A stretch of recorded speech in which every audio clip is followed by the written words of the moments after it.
Bonjour à tous les étudiants de BTS première année industrie graphique. Donc aujourd'hui, suite de notre travail, on est sur l'entraînement 7. Et puis après, on va faire l'application suivante qui va être liée à cette série suit-elle une loi normale. On va s'intéresser à qu'est-ce qu'une loi normale et puis est-ce que notre série la suit ou pas. Donc on est toujours sur les statistiques à une variable et dans l'entraînement 7, on va essayer d'aller un petit peu plus loin. Donc on a un service qui est un service qualité, donc on a une entreprise, le service de maintenance est jugé satisfaisant si 95% des interventions courantes ont une durée appartenant entre x bar moins 2 sigma, x bar plus 2 sigma. X bar, je vous rappelle, c'est la moyenne, sigma, c'est l'écart type. Donc on a fait une étude, la population, qu'est-ce que c'est? C'est 300 interventions. Le caractère, qu'est-ce que c'est? C'est un temps d'intervention. Il est donc quantitatif et puis continu. On va calculer la moyenne. Donc dans un premier temps, on utilise la calculatrice. Seconde plus choix 4. Voilà, vous appuyez sur Entrée. Moi je ne le fais pas parce que j'ai déjà rentré mes deux listes. Je vais sur Stat, Edit. Je rentre mes deux listes. Qu'est-ce que j'ai fait?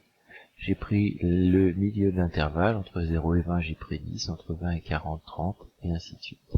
Puis après, j'ai mis ces informations en ne mettant pas le 300 qui correspond au total. Donc voilà, ma calculatrice, les informations sont bien rentrées. Je quitte ce mode et je vais retourner sur Stat. Je vais faire un calcul avec des stats à une variable. Mais j'ai deux listes, donc je vais faire ouvrir parenthèse, L1, virgule, L2. Voilà. On voit bien que j'ai 300 informations, donc là on est bon. Moyenne 80, somme de toutes les informations en temps 24 000. Et puis on a les informations liées à, voilà, l'écart type, 20,1.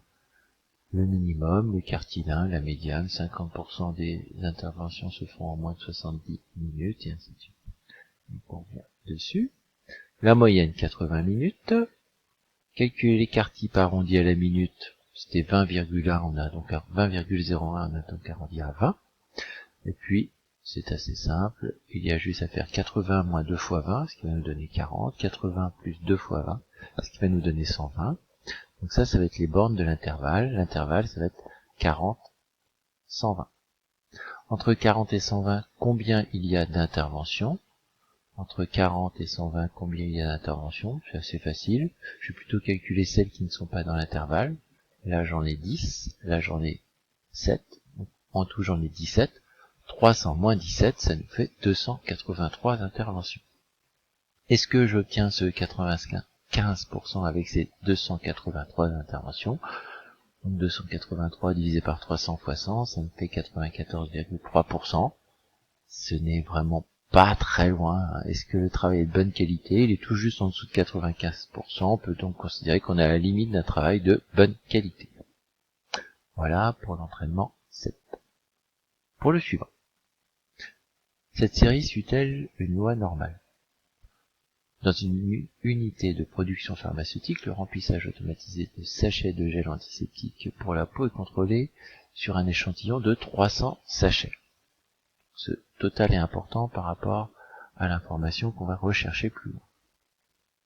On vous parle, une distribution suit une loi normale si sa représentation graphique a la forme d'une courbe de Gauss. Voici une courbe de Gauss.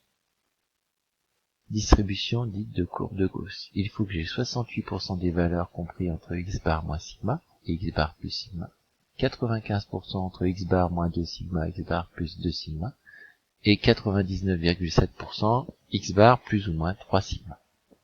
Bon, nous tout à l'heure on a fait x bar moins 2 sigma, on n'était pas loin des 95% avec notre 94,3. Même chose que tout à l'heure, je vais prendre le centre de chaque classe et noter ses valeurs.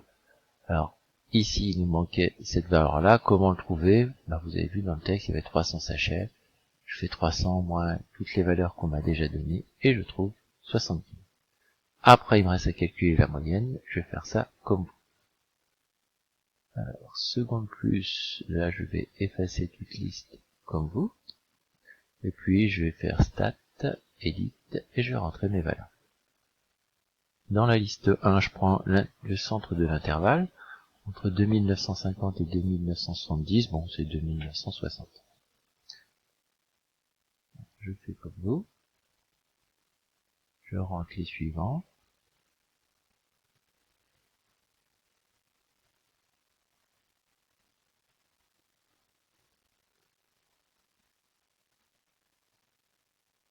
Voilà, c'est un peu fastidieux pour la première liste. Pour la deuxième liste, j'ai 5 valeurs à rentrer, ça va être assez rapide.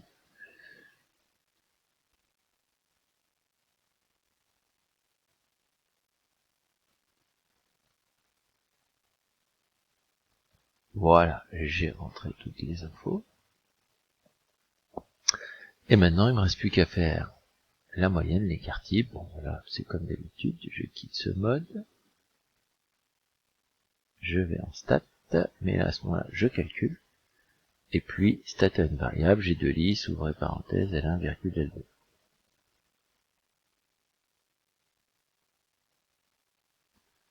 De là, j'ai la moyenne, 3000. Le nombre de valeurs 300, donc j'ai pas dû faire d'erreur, et l'écart type 15,27. On va lire les informations qui nous sont demandées. Alors, moyenne arrondir à l'unité 3000, l'écart type arrondir à l'unité, ça nous fait 15. Déterminer l'intervalle, donc entre x bar moins 2 sigma, ça nous fait 2070, 2030.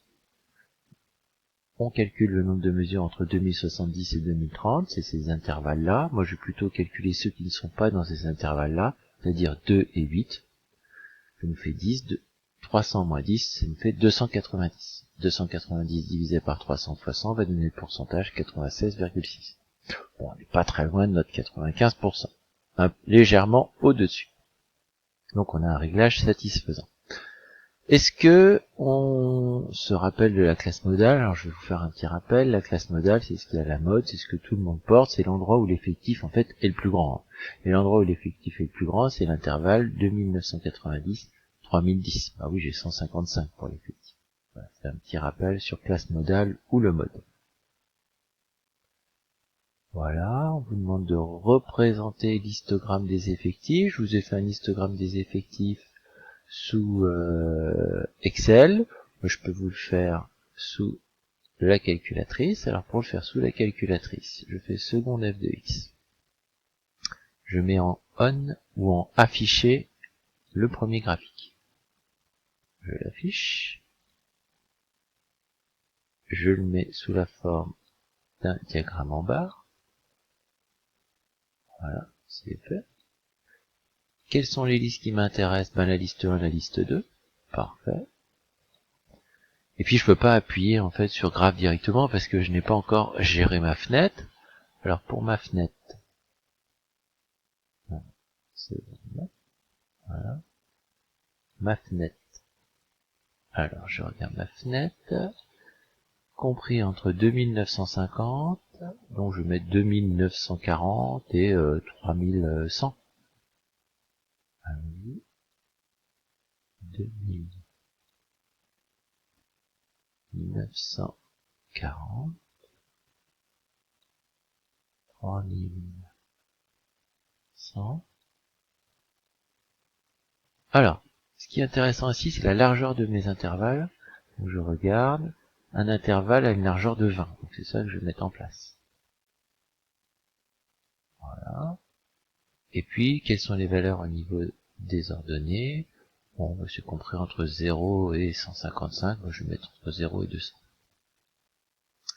0. Voilà. Et puis, je vais aller de 20 en 20. Ok, j'ai l'impression d'avoir un problème avec mon graphique.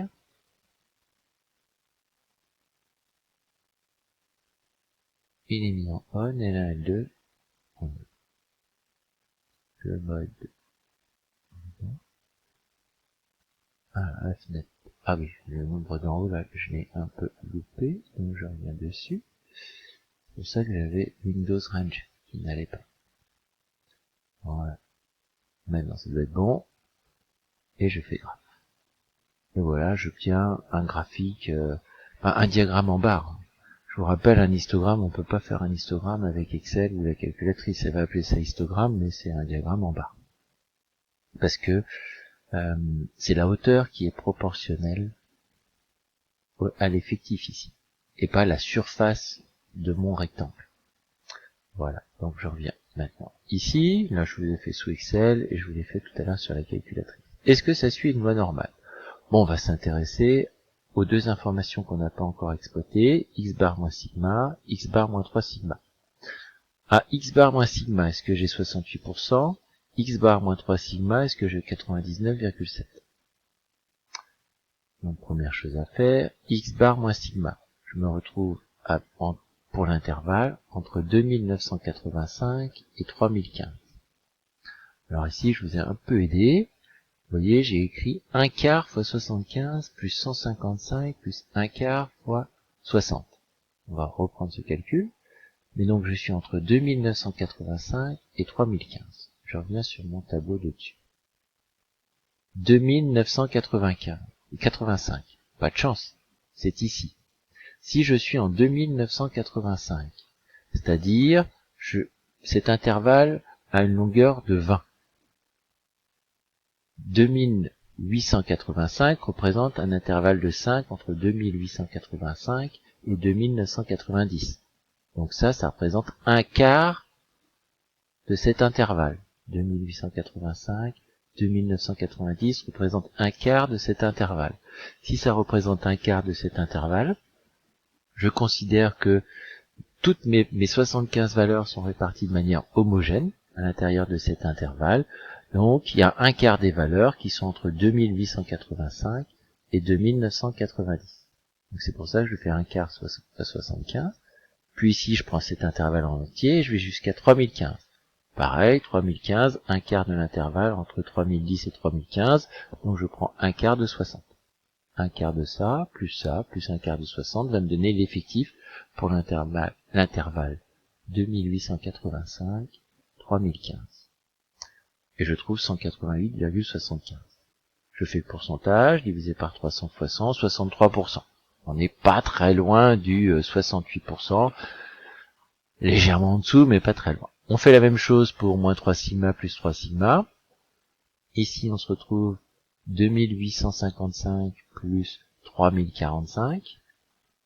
Quand j'ai à calculer plusieurs intervalles, souvent je fais l'effectif total moins ce qui ne m'intéresse pas. Alors, je reviens ici.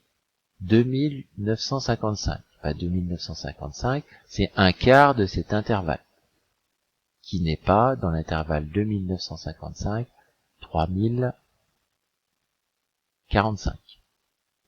Donc je vais prendre un quart de 2, et pareil ici, 2045, 2050, c'est un quart de cet intervalle, plus un quart de 8. La somme de ces deux-là, un quart de 2, un quart de 8, va me donner le nombre d'individus, enfin le nombre d'éléments qui ne sont pas dans l'intervalle 2950-3045. C'est pour ça que je fais 300 moins cette valeur.